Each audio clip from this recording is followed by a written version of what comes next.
बार की बात है, दो राज्य के राजा आपस में बात करते हैं। मानसिंह, अगर आप मेरे इन 3 सवालों के जवाब दे सको तो हम मान लेंगे कि आप मुझसे भी कई ज्यादा बुद्धिमान और सर्वश्रेष्ठ राजा हैं, क्योंकि इन सवालों का जवाब एक बुद्धिमान और सर्वश्रेष्ठ राजा ही दे सकता है। हाँ मानसिंह, पूछिए, हम आपके सारे सवालों के जवाब दे सकते हैं। पूछिए वो कौन से 3 सवाल है। सोच लीजिए, अगर आप उन सवालों का जवाब ना दे पाए तो आपको मेरे सामने हार माननी पड़ेगी और आपको यह भी मानना होगा कि मैं ही सर्वश्रेष्ठ राजा हूं। ठीक है, आप सवाल पूछिए। मेरा पहला सवाल, ऐसी कौन सी चीज है जो ऊपर जाती है लेकिन कभी नीचे नहीं आती? मेरा दूसरा सवाल, मछली पानी में रहकर खुद पानी कब और किस वक्त पीती है? और मेरा तीसरा सवाल, दुनिया की सबसे कीमती चीज क्या है जो खरीदी नहीं जा सकती? अब बताइए इन सवालों का क्या उत्तर है? यह सारे सवाल सुनकर राजा मानसिंह का चेहरा उतर जाता है। क्या हुआ महाराज मानसिंह, आपको इन सवालों के उत्तर नहीं पता? कमाल की बात है, आप मेरे डीक सवाल का भी जवाब नहीं दे पा रहे। माफ करना मानसिंह, लेकिन हमें लगता है कि एक राजा को इतनी बुद्धि तो होनी चाहिए कि वह इन सवालों का जवाब दे पाए। अगर वह इन सवालों का जवाब नहीं दे पा रहा तो वह राजा ही किस काम का? हम आपके सारे सवालों के उत्तर देंगे, लेकिन इन हमें सोचने के लिए कुछ वक्त चाहिए ही होगा ना। हम इतने जल्दी आपके सवालों का जवाब कैसे दे सकते हैं? हाँ, क्यों नहीं, हम आपको 1 महीने का वक्त देते हैं। आप आराम से सोचिए और मेरे इन सवालों का जवाब दीजिएगा। हमें आपके जवाब का इंतजार रहेगा। लेकिन अगर 1 महीने के बाद भी आप मेरे प्रश्न का उत्तर नहीं दे पाए तो फिर आपको हमें सर्वश्रेष्ठ राजा मानना होगा। हमें मंजूर है। हमें खुद पर पूरा यकीन है कि हम आपके तीनों सवालों के जवाब 1 महीने के अंदर दे देंगे। ठीक है महाराज, हमें आपके उत्तर का इंतजार रहेगा। वैसे हमें तो नहीं लगता कि आप मेरे सवालों का उत्तर दे पाएंगे, फिर भी मैं 1 महीने का इंतजार कर लेता हूं, क्योंकि मैं अच्छी तरह से जानता हूं कि मैं ही सर्वश्रेष्ठ राजा हूं। बीरेंद्र की यह सारी बातें सुनकर मानसिंह का खून खल जाता है, लेकिन वह कुछ नहीं बोल पाता। बीरेंद्र वहां से चला जाता है। उसके जाने के बाद मानसिंह अपने मंत्री से बोलता है, मंत्री जी, गांव में ऐलान कर दीजिए कि जो कोई भी मेरे 3 सवालों का जवाब देगा, हम उसे 1000 सोने के सिक्के इनाम में देंगे। फिर पूरे गांव में यह बात फैल जाती है। लोगों में चर्चा होने लगती है। बहुत सारे लोग अपनी किस्मत आजमाने के लिए राजा के पास जाते हैं और राजा उनसे उन सवालों का जवाब पूछते हैं, लेकिन वह लोग सवाल सुनकर निराश हो जाते हैं, सवालों का जवाब नहीं दे पाते। राजा मानसिंह बहुत क्रोधित हो जाते हैं और सोचते हैं, क्या हमारे राज्य में एक भी ऐसा बुद्धिमान व्यक्ति नहीं जो इन 3 सवालों के जवाब दे पाए? यह तो बहुत शर्म की बात है। मेरे पास अब कुछ ही दिनों का समय बचा है। अगर मैं ये 3 सवालों का जवाब बीरेंद्र को नहीं दे पाया तो उसके सामने मुझे बहुत शर्मिंदा होना पड़ेगा। मेरा सर शर्म से झुक जाएगा और वो अपने आप को बहुत बुद्धिमान राजा समझने लगेगा। और तो और मुझे इस बात का ऐलान भी करना पड़ेगा कि वही सबसे बुद्धिमान और समझदार राजा है। हम ये कदापि नहीं होने दे सकते। उसे अपने आप पर बहुत घमंड है। हमें कुछ भी करके उसका घमंड तोड़ना ही होगा, और उसका घमंड उतारने के लिए हमें इन 3 सवाल के सटीक और सही जवाब जानने ही होंगे। क्या बात है मंत्री जी, आजकल कोई दरबार में क्यों नहीं आ रहा? क्या हमारे राज्य में किसी को भी इन सवालों का जवाब नहीं पता? नहीं महाराज, शुरू में तो काफी लोग आए, लेकिन अब कोई नहीं आ रहा। मुझे लगता है राज्य में किसी को इन सवालों के जवाब नहीं पता है। और महाराज, वह सवाल भी तो कितने अजीब है। जरूर कोई बहुत बुद्धिमान होगा, वही इन सवालों का जवाब दे पाएगा। महाराज, मुझे लगता है आपको हार मान लेनी चाहिए। राजा को मंत्री की यह बात सुन बहुत गुस्सा आता है। मंत्री, तुम्हारी हिम्मत कैसे हुई मुझसे ऐसी बात करने की? तुम्हारे कहने का मतलब क्या है कि हम बुद्धिमान नहीं है? वैसे मंत्री जी, तुम तो इतने दिनों तक मेरे साथ हो। हमारे राज्य पर कभी कोई मुसीबत आती है तो तुम हमें सही सलाह देते हो। बुद्धि तो तुम्हारे पास भी बहुत है, फिर तुम इन सवालों के जवाब क्यों नहीं दे सकते? महाराज, मैं इन सवालों का जवाब कैसे दे सकता हूं? क्यों नहीं दे सकते? तुम्हें इन सवालों के जवाब आने चाहिए। आखिरकार तुम इस राज्य के मंत्री हो, तुम्हें ही मेरे सवालों के जवाब देने होंगे। मैं तुम्हें 15 दिन की मोहलत देता हूं। अगर 15 दिन में तुम मेरे इन 3 सवालों का जवाब नहीं दे पाए तो मैं तुम्हें और तुम्हारे परिवार को इतनी बड़ी सजा दूंगा कि तुम सोच भी नहीं सकते। ऐसा मत कीजिए महाराज, मैं माफी चाहता हूं। अगर मैंने कुछ गलत बोल दिया हो तो मुझे माफ कर दीजिए, लेकिन ऐसा मत कीजिए। मैं इन सवालों का जवाब नहीं दे पाऊंगा। मैंने एक बार कह दिया तो कह दिया। मुझे तुमसे ही इन सवालों के जवाब चाहिए। कुछ भी करो, दिन रात एक करो, लेकिन मेरे इन सवालों का जवाब ढूंढ कर लाओ, वरना तुम्हारी और तुम्हारे परिवार की खैर नहीं। अब जाओ यहां से। अब तुम मुझे अपना मुंह तभी दिखाना जब तुम्हें मेरे सवालों के जवाब मिल जाए। मंत्री बहुत परेशान हो जाता है और घर आ जाता है। घर आने के बाद उसकी पत्नी उससे पूछती है, क्या बात है जी, बहुत परेशान दिखाई दे रहे हैं। मंत्री अपनी पत्नी को पूरी बात बताता है। उसकी पत्नी यह सुन बहुत घबरा जाती है। हे राम, ये क्या हो गया? ये बिन बुलाए मुसीबत हमारे गले आकर पड़ गई। हमने तो कुछ किया भी नहीं। महाराज को ऐसा नहीं करना चाहिए था। वो अपनी इज्जत बचाने के लिए हमारे परिवार को दांव पर लगा रहे हैं। वो अच्छे से जानते हैं कि वो इन सवालों का जवाब नहीं दे पाएंगे, इसलिए उन्होंने जानबूझकर आपसे जवाब मांगा है। उन्हें उनकी इज्जत इतनी प्यारी है कि उसके लिए उन्हें अपने मंत्री के परिवार तक की परवाह नहीं की। तुम नहीं जानती जानकी, महाराज कुछ भी कर सकते हैं। मैं उनको अच्छी तरह से जानता हूं। मैं उनके साथ बहुत दिनों से रह रहा हूं। जहां तक मैं उन्हें जानता हूं, वह हमें फांसी भी दे सकते हैं। अगर मैं उनके सवालों का ना जवाब दे पाया तो बहुत बड़ा अनर्थ हो जाएगा। वह हमारे परिवार को नहीं छोड़ेंगे। उन्होंने मुझे धमकी दी है। नहीं जानकी, हम कुछ नहीं कर सकते। अब हमारे हाथ में कुछ नहीं है। मैं इन सवालों का जवाब कभी नहीं दे पाऊंगा। अब जो होगा वह देखा जाएगा। जैसे भगवान की इच्छा होगी वही होगा। जानकी, तुम एक काम करो, हमारे बेटे को यहां से कहीं दूर भेज दो। हमारा क्या है, हमारी तो उम्र हो चली है, लेकिन हमारा बेटा अभी जवान है, उसकी शादी भी नहीं हुई है। अगर वह यहां रहा तो महाराज उसे भी सजा देंगे। हमें जो सजा मिलेगी हम भुगत लेंगे, लेकिन हमारा बेटा उस समय यहां नहीं रहना चाहिए। हम उसे कहीं दूर भेज देते हैं, फिर चाहे महाराज हमें मार ही क्यों ना डालें, हमारा बेटा तो जीवित रहेगा। तभी वहां पर मंत्री का बेटा पवन आ जाता है। फिर मंत्री और जानकी मिलकर उसे सारी बात बताते हैं। पिताजी, आप तो बहुत बुद्धिमान हो।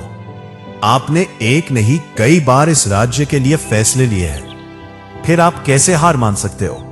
बेटा, राजा ने सवाल ही कुछ ऐसे पूछे हैं जो अजीब और गरीब है, जिनका उत्तर मेरे पास नहीं है।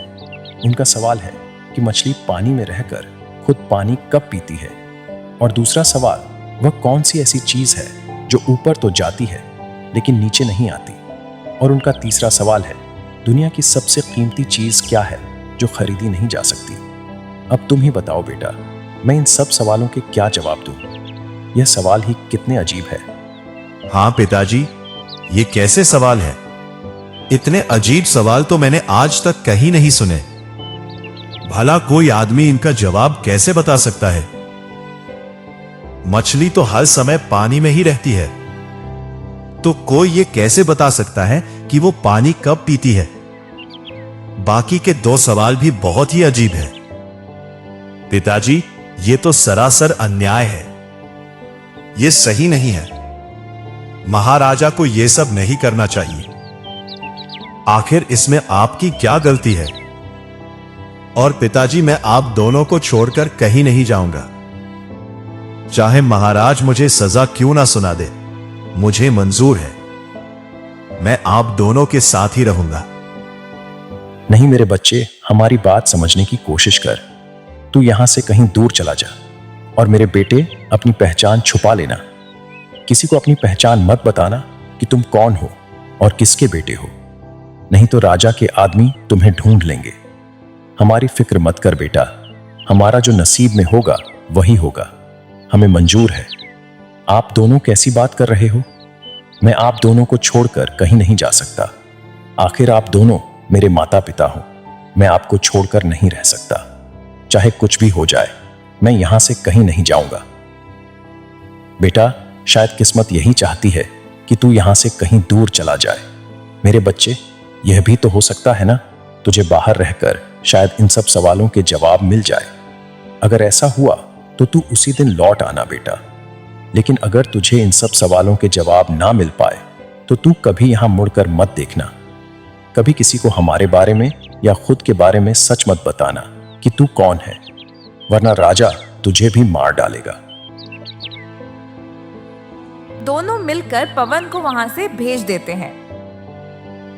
पवन गांव छोड़कर बहुत ही उदास मन से वहां से निकल पड़ता है और दूसरे गांव में पहुंच जाता है। उसे बहुत तेज भूख लगती है और प्यास भी लगती है। वह गांव में एक घर पानी मांगते हुए कहता है, जी, वो मुझे बहुत प्यास लग रही थी, क्या मुझे एक गिलास पानी मिल सकता है? तब एक लड़की प्रियंका बाहर आती है और बोलती है, जी बोलिए, किससे मिलना है? क्या काम है? हाँ बिल्कुल, आप थोड़ी देर रुकिए, मैं अभी पानी लेकर आती हूँ। तभी पवन उससे पूछता है, जी रुकिए, मुझे एक बात बताइए कि आपकी शादी हो चुकी है? नहीं तो मेरी अब तक शादी नहीं हुई है। क्यों, क्या हुआ? आपके घर में कोई बड़ा बुजुर्ग या फिर आपकी माँ है क्या? मेरी माँ तो नहीं है, पिताजी बाहर गए हैं, आते ही होंगे। क्यों, क्या बात है? ठीक है, मैं चलता हूँ, मुझे आपके हाथ से पानी नहीं चाहिए। तब वहां पर प्रियंका के पिताजी आते हैं और गुस्से से बोलते हैं, ए लड़के, कौन है तू? बदतमीज कहीं के, तुझे मेरी बेटी से ऐसी बात करते हुए शर्म नहीं आती? एक तो तुझे मेरी बेटी पानी दे रही है, ऊपर से तू उससे शादी के बारे में पूछ रहा है। तू मेरी बेटी को छेड़ रहा है, बेशर्म कहीं का। चला जा यहां से, अगर दोबारा यहां दिखा तो तेरे टांगे तोड़कर रख दूंगा। नहीं बाबा, आपको कोई गलत फहमी हुई है, मैं छेड़ नहीं रहा था। चुप कर बदतमीज, मैं तुझ जैसे लड़कों को अच्छी तरह से जानता हूं। तू तो इस बात की खैर मना कि मैं तुझसे सिर्फ समझा रहा हूं, नहीं तो अभी गांव वालों को बुलाकर तेरे हाथ पैर तुड़वा देता। अब जल्दी से निकल ले यहां से, वरना तेरी खैर नहीं। पवन वहां से चला जाता है। नैना उस बारे में सोचती है, वह लड़का कोई साधारण लड़का नहीं था। पिताजी जी को जरूर कुछ गलत फहमी हुई है। वह लड़का कोई आवारा या लफंगा नहीं था, वह तो बहुत अच्छा और सुसंस्कारी लड़का था। अब मुझे समझ आ रहा है कि उसने मुझसे ऐसा क्यों पूछा, क्योंकि वह लड़का इतना संस्कारी है कि बिन बिहाई लड़की के हाथ का वह पानी तक नहीं पीता। यह उसके संस्कार थे, इसीलिए उसने मुझसे घर में किसी बुजुर्ग या फिर मेरी माँ के बारे में पूछा। पिताजी ने उसे बहुत भला बुरा कहा।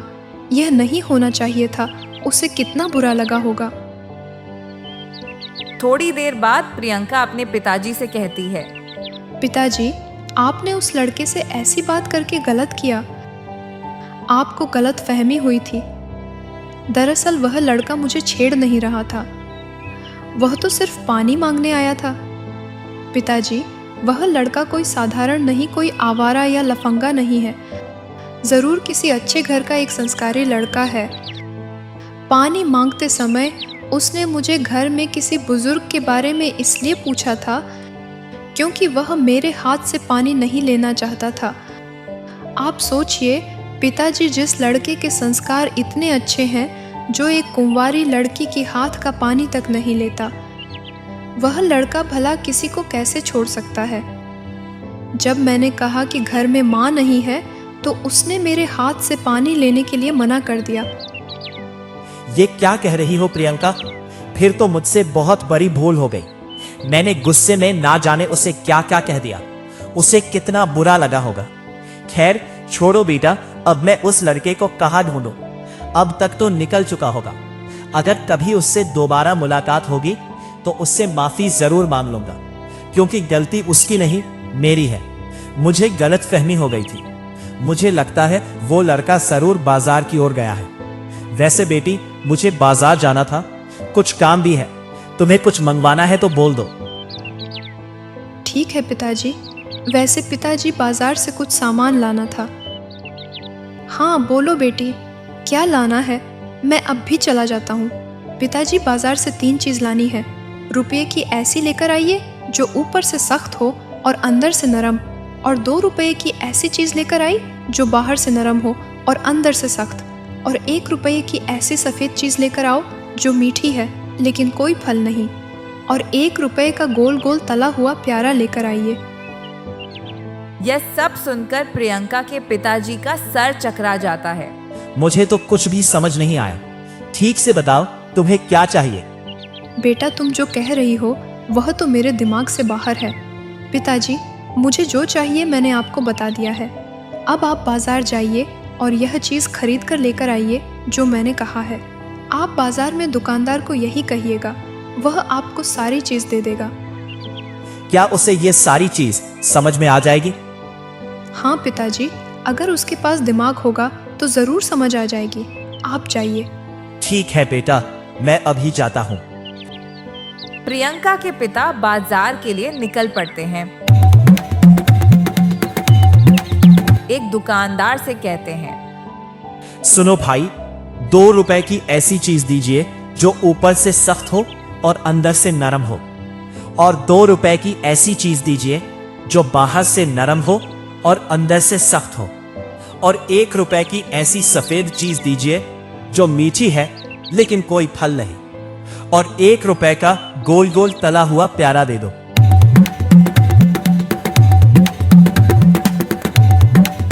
ये सारी बातें सुनकर दुकानदार का सर घूम जाता है। ये क्या बोल रहे हो? नरम कड़क सफेद चीज, ये सब क्या है? मुझे तो कुछ भी समझ में नहीं आ रहा।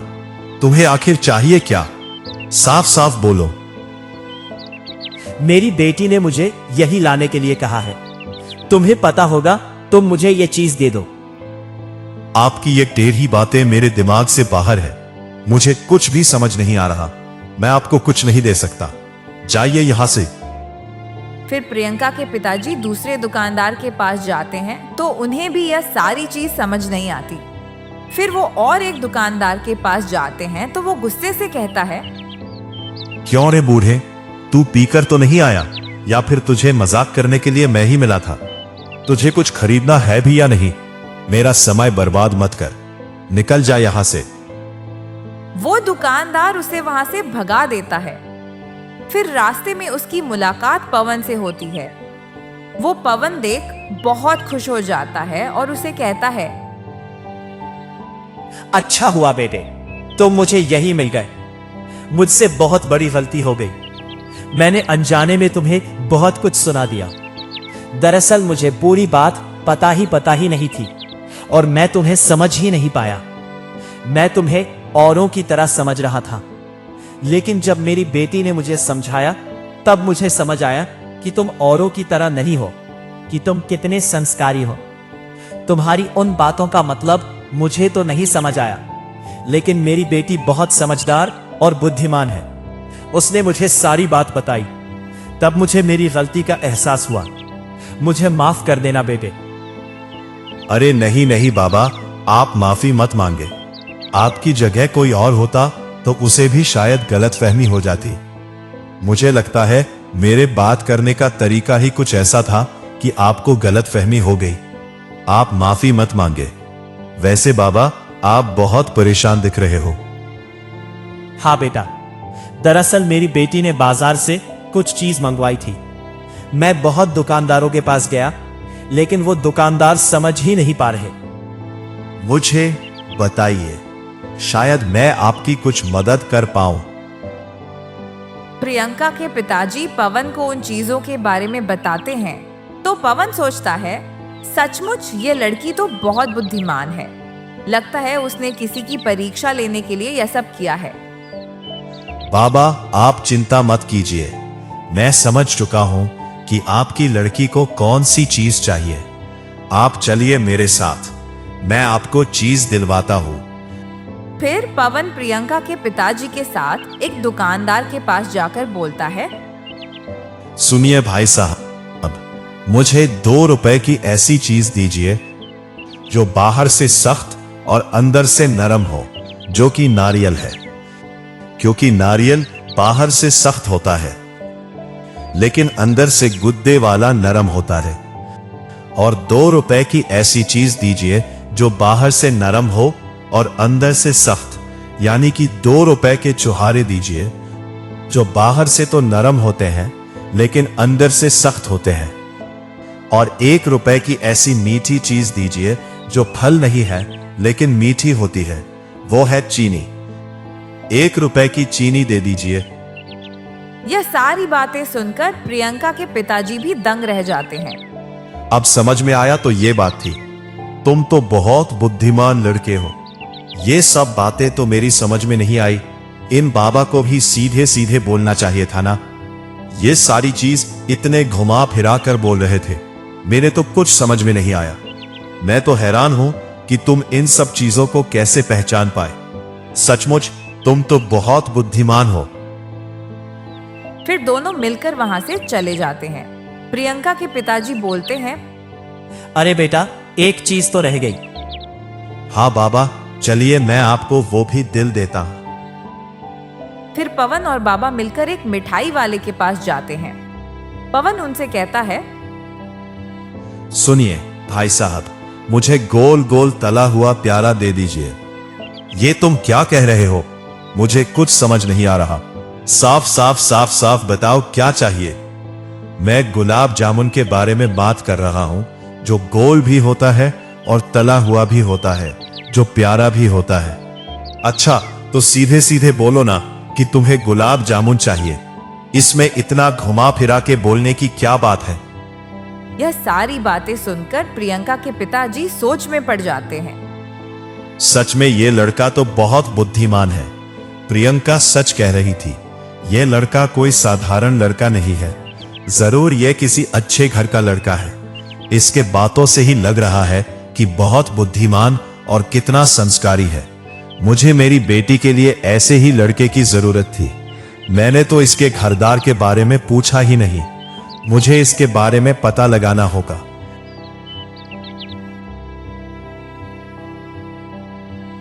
पापा, अब मैं चलता हूं। आपको आपकी सारी चीज मिल गई है।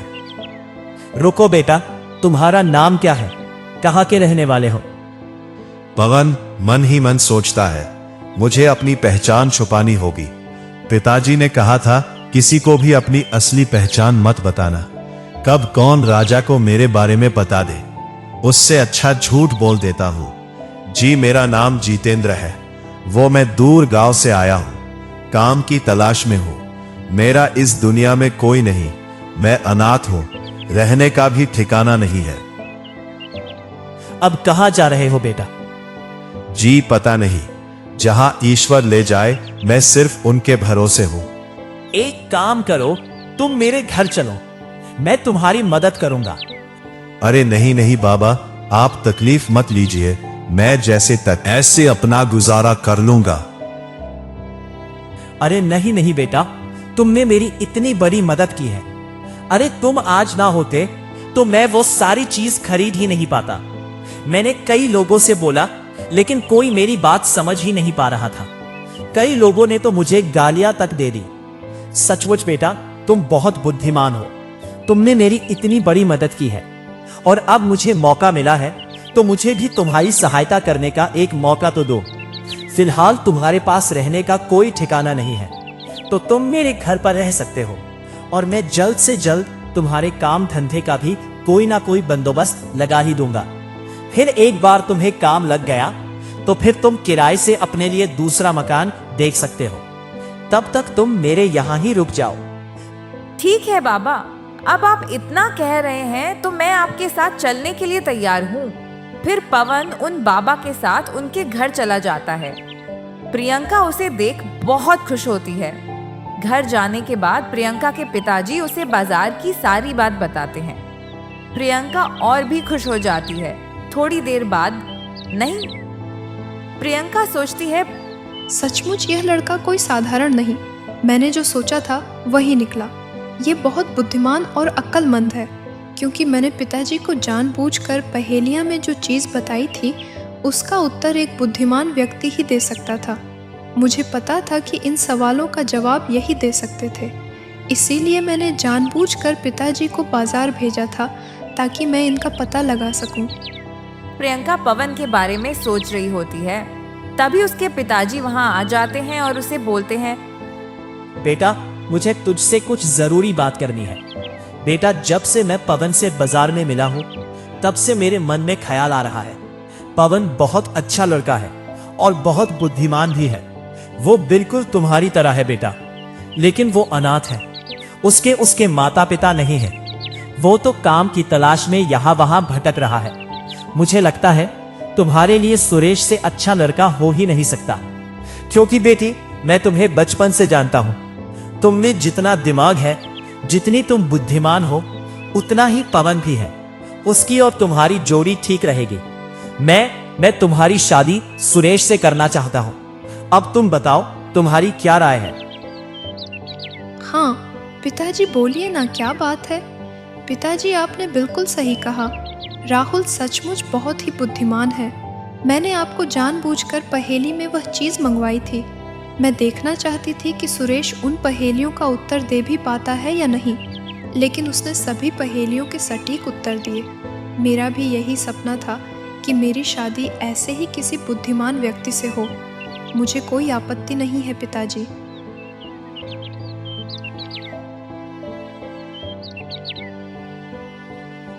थोड़ी देर बाद प्रियंका के पिताजी पवन से बोलते हैं, बेटा सुरेश, मुझे तुझसे कुछ जरूरी बात करनी है। दरअसल मैं मेरी बेटी के लिए एक लड़के की तलाश में था। मुझे उसके लिए जैसा लड़का चाहिए था वो सारे गुण तुम में है। बेटा, तुम्हें कोई एतराज ना हो तो मेरी बेटी की शादी मैं तुमसे करवाना चाहता हूँ। ये बात सुनकर पवन को अपने माता पिता का ख्याल आता है। मन ही मन सोचता है, क्या करूं? मुझे तो कैसे भी करके अपने माता पिता की जान बचानी है। मेरे पास बहुत कम समय बचा है। इनकी बेटी नैना बहुत बुद्धिमान है। जिस तरह से उसने बाजार में चीज पहेली में बताई थी, मुझे लगता है राजा के उन 3 सवालों का जवाब प्रियंका ही दे पाएगी। अगर प्रियंका ने उन तीनों सवालों के जवाब दे दिए तो मेरे माता पिता की जान बच जाएगी। लेकिन इसके लिए मुझे इन्हें सच्चाई बतानी होगी। बाबा, मैं प्रियंका से शादी करने के लिए तैयार हूं। मुझे कोई एतराज नहीं है। लेकिन मेरी एक शर्त है। अगर मेरी वो शर्त पूरी होती है तो मैं शादी करने के लिए तैयार हूं। वहां पर प्रियंका भी आ जाती है। फिर पवन बोलता है, माफ कर देना बाबा, मैंने आपसे झूठ बोला। मेरा नाम राहुल नहीं पवन है और मैं कोई अनाथ नहीं, मेरे माता पिता हैं। मैं एक मंत्री का बेटा हूं। और पवन सारी बातें उन दोनों को बता देता है। दोनों ये सारी बातें सुन बहुत चौंक जाते हैं। फिर प्रियंका बोल पड़ती है, तुम मुझे वह सवाल बताओ, शायद मैं तुम्हारी मदद कर सकती हूँ। वह तीनों सवाल प्रियंका से पूछता है। ये सवाल सुन प्रियंका के पिताजी का भी सर चकरा जाता है। वह बोलते हैं, यह तो बहुत अजीब सवाल है। ऐसे सवाल तो मैंने भी आज तक नहीं सुने। तुम्हारा राजा भी कितने अजीब है।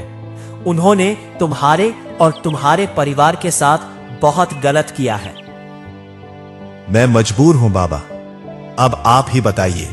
एक तरफ मेरे माता पिता है जिनके साथ कभी भी कुछ भी हो सकता है, ऐसे मैं शादी कैसे कर सकता हूं? मुझे तुम्हारी शर्त मंजूर है। अगर तुम मुझसे शादी करते हो तो मैं तुम्हारे सारे सवालों के जवाब दे दूंगी। मुझे इन सभी सवालों के जवाब पता है। ये बात सुनकर पवन भी चौंक जाता है और बोलता है, क्या सच में तुम सच कह रही हो? तुम इन सवालों के जवाब जानती हो? हाँ, मैं बिल्कुल सच कह रही हूँ। मैं सभी सवालों के जवाब जानती हूँ, लेकिन मैं शादी के बाद ही इन सवालों के जवाब दे पाऊंगी, क्योंकि उसके लिए मुझे उस राजा के महल भी जाना होगा। पवन यह बात सुनकर बहुत खुश हो जाता है। उसकी खुशी का ठिकाना नहीं रहता। वह शादी के लिए मान जाता है। फिर दोनों की शादी हो जाती है। पवन प्रियंका को लेकर अपने गांव आ जाता है। पवन के माता पिता पवन को देख बहुत खुश हो जाते हैं। पवन उन्हें प्रियंका से मिलाता है और सारी बातें बताता है। माँ बाबूजी, आप दोनों चिंता मत कीजिए, आपको कुछ नहीं होगा। मैं उनके सभी सवालों के जवाब दे सकती हूँ, लेकिन बाबूजी, उसके लिए मुझे महल जाना होगा। आप एक काम कीजिए, आप राजा के पास जाइए और उन्हें कहिए कि मैं उनके सारे सवालों के जवाब दे सकती हूँ, लेकिन मेरी एक शर्त है। उन्हें मुझे अपने महल में 2 दिन तक घूमने की अनुमति देनी होगी। मैं जिस वक्त उस महल जाऊँ, मुझे आने की इजाज़त देनी होगी, चाहे वह दिन हो या रात। मैं 2 दिन तक उनके महल पर नज़र रखूंगी और फिर 2 दिन बाद उनके सारे सवालों के जवाब दे दूंगी। ठीक है बेटा, मैं आज ही राजा के पास जाता हूं और उन्हें सारी बात बताता हूं।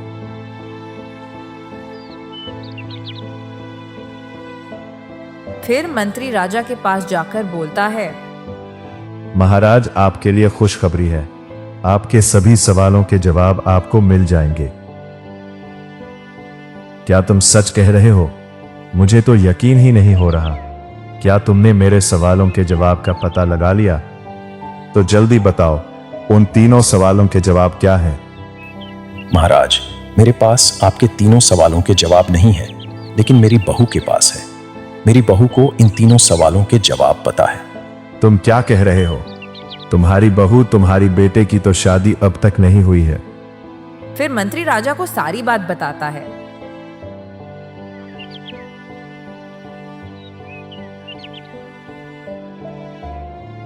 मेरी बहू का कहना है वह 2 दिन बाद आपको आपके सवालों के जवाब दे देगी, लेकिन उसके लिए मेरी बहू ने एक शर्त रखी है। उसकी शर्त यह है कि उसे बिना किसी रोक टोक के इस महल के अंदर प्रवेश दिया जाए। वह चाहे दिन हो या रात हो, 2 दिन वह आपके महल में आना चाहती है। ठीक है, हम तुम्हारी बहू की शर्त को स्वीकार करते हैं। तुम्हारी बहू 2 दिन जब चाहे इस महल में आ सकती है, किसी भी कमरे में जा सकती है, पूरा महल घूम सकती है। तुम उसे जाकर कह दो कि मुझे 2 दिन बाद मेरे सवालों के जवाब चाहिए। फिर मंत्री घर जाकर अपनी बहू को सारी बात बताता है। यह बात सुन प्रियंका भी बहुत खुश हो जाती है। थोड़ी देर बाद रात हो जाती है। उसके बाद प्रियंका उस महल में जाती है और बहुत देर तक वहीं रुकती है और नजर रखती है। वह देखती है कि रानी के कमरे में से एक आदमी चोरी चुपके से बाहर आ रहा होता है। प्रियंका को उस पर शक होता है। फिर दूसरे दिन वह यह बात पवन को बताती है। फिर थोड़ी देर बाद रात हो जाती है। प्रियंका उस रात को भी उस महल के बाहर जाकर उस आदमी पर नजर रखती है। थोड़ी देर बाद वह आदमी वहां आता है और कमरे में चला जाता है। प्रियंका भी उस कमरे के पास चली जाती है और उन दोनों की बातें सुनती है।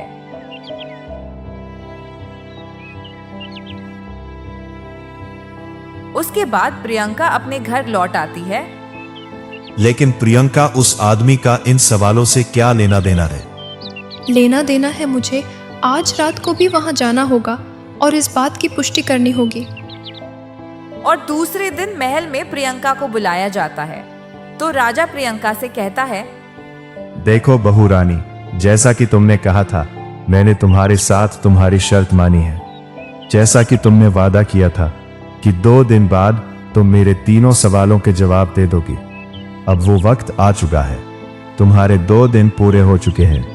अब बताओ बहू, मेरे उन तीनों सवालों के जवाब क्या है? मुझे बहुत बेसब्री से इसका इंतजार है।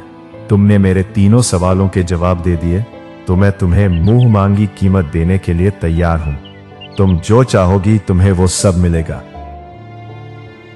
ठीक है महाराज, ध्यान से सुनिएगा। मैं आपके तीनों सवालों के जवाब देने जा रही हूँ। आपका पहला सवाल था कि ऐसी कौन सी चीज़ है जो ऊपर तो जाती है लेकिन नीचे नहीं आती। इसका जवाब है उम्र। उम्र ही ऐसी चीज़ है जो हमेशा बढ़ती है, कभी घटती नहीं। राजा यह सुनकर बहुत खुश हो जाता है और बोलता है, हाँ बिल्कुल, तुमने बिल्कुल सच कहा। सच में बहू रानी, तुम तो बहुत बुद्धिमान हो। ये जवाब तो मेरे दिमाग में आया ही नहीं। बहू रानी, मेरे अगले सवाल का भी उत्तर दो। आपका अगला सवाल था कि दुनिया की ऐसी कौन सी कीमती चीज़ है जो खरीदी नहीं जा सकती। इसका उत्तर है वक्त। वक्त एक ऐसी चीज़ है जो सबसे कीमती ती है, लेकिन दुनिया का कोई भी अमीर से अमीर आदमी वक्त को खरीद नहीं सकता। वक्त किसी के भी हाथ में नहीं होता।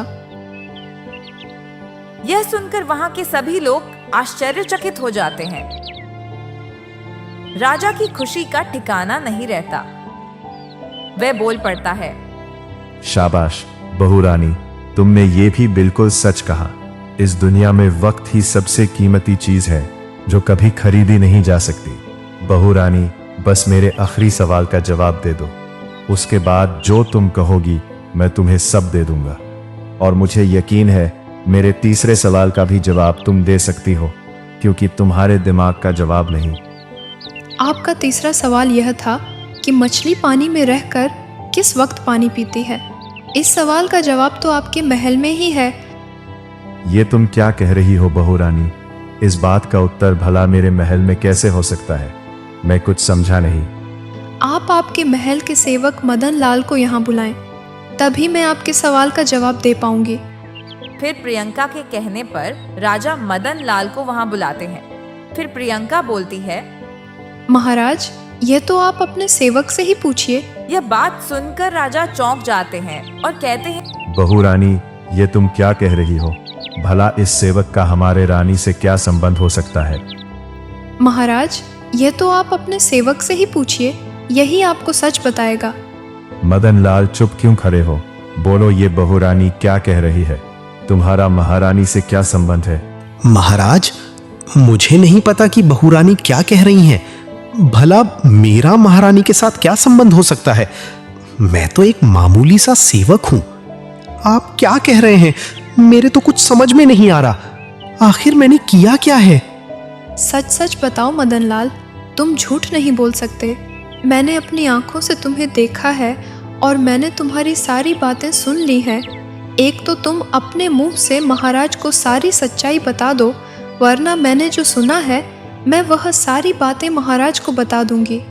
अब तुम सोच लो तुम्हें क्या करना है, और अगर मैंने महाराज को सारी बातें बता दी तो तुम सोच भी नहीं सकते कि तुम्हारे साथ क्या हो सकता है। उससे अच्छा अपना जुर्म तुम खुद ही कबूल कर लो। ये सारी बातें सुन मदन लाल बहुत डर जाता है। उसके हाथ पैर कांपने लगते हैं। वह डरते डरते महाराज से कहता है, महाराज, मुझे माफ कर दीजिए, मुझसे बहुत बड़ी भूल हो गई। ये सब मैंने महारानी के कहने पर किया था। मेरी तो हिम्मत भी नहीं थी कि मैं उनके पास जा सकूं, लेकिन महारानी ने ही मुझे उकसाया था। मेरी इसमें कोई गलती नहीं है। महाराज को यह सुन भी बहुत गुस्सा आता है। वह गुस्से से बोलते हैं, हमारी कुछ समझ नहीं आ रहा। बहू रानी, तुम हमें सारी बात बताओ। दरअसल महाराज, आपके रहते हुए महारानी के संबंध इस मदन लाल के साथ हैं।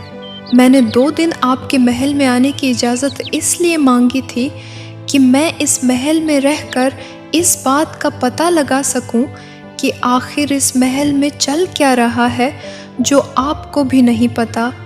तभी मैंने देखा कि 2 दिन से यह सेवक आधी रात को महारानी के कमरे में जाता था। ये सारी बातें सुनकर महाराज के पैरों तले जमीन खिसक जाती है। उन्हें बहुत बड़ा धक्का लगता है। वे सैनिकों से कहकर मददलाल को बंदी बना लेते हैं और महारानी को भी बंदी बना लेते हैं। महाराज पूरी तरह से टूट जाते हैं और प्रियंका से कहते हैं, बहू रानी, तुमने सच सामने लाकर बहुत बड़ा काम किया है। मैं तो इस बारे में कभी सोच भी नहीं सकता था कि मेरी पीठ पीछे महारानी ये सब कर रही है। मुझे तो इस बात की कभी भनक ही नहीं पड़ी। कल रात मैंने महारानी और इस मदन लाल की बातें भी सुनी।